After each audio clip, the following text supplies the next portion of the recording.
আসসালামু আলাইকুম। সবাই কেমন আছেন? আশা করি সবাই ভালো আছেন। আমি আপনাদের দোয়ায় ভালোবাসায় ভালো আছি। তো কালকে আপনাদের ভাইয়া আমার জন্য কি আনছে ওটা আপনাদের সাথে শেয়ার করব। আর আজকে সারাদিন ঘরের ভিতরে কি কাজ করলাম সেটাও একটু শেয়ার করলাম। তো আপনাদের ভাইয়া আসার সময় আমার জন্য একটা পিজ্জা আনছে, তারপরে ২ টা আ চিকেন রোল আনছে। তো চিকেন রোলগুলো আসলে খাওয়া হয় নাই, ফ্রিজে রেখে দিছি। এখন খেতে পারবো কিনা সেটাও জানি না। এমনিতেই অনেক তাজা সবকিছুই মানে ইয়ে থেকে বের করার পরে, ওভেন থেকে বের করার পরেই আনছে। আর এখানে কেক আনছে ৩ রকমের।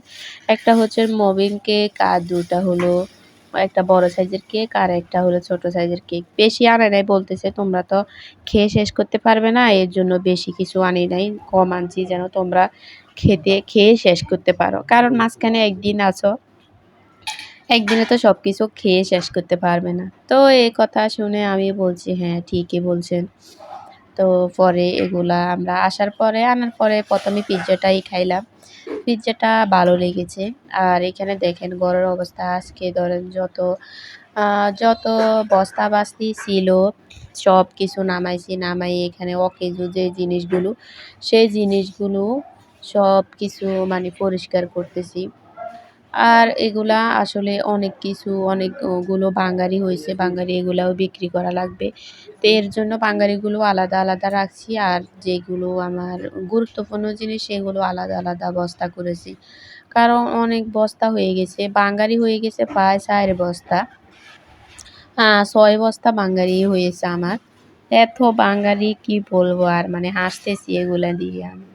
যাই হোক, তো আপনাদের সাথে শেয়ার করতেছি। মানে সকালে ঘুম থেকে উঠে এই কাজগুলো শুরু করলাম। সরি, এগুলো শুরু করার আগে ছেলের মাদ্রাসায় গেলাম। মাদ্রাসা থেকে ওর যাবতীয় যে জিনিসগুলো, সেই জিনিসগুলো মানে ওদের সাথে, হুজুরের সাথে, সবার সাথে পরিচয়, সবার সাথে কথাবার্তা বলে ওদের কাছ থেকে ছুটি নিলাম। ওর কাছ থেকে বিদায় নিলাম। বিদায় নেওয়ার পরে কিছু মানে পাওনা ছিল মানুষের দোকানে দানে। বেশি না, ও আমার ছেলে যে দোকানে খাইছে ওই দোকানে এগুলা দিলাম। দেওয়ার পরে চলে আসলাম।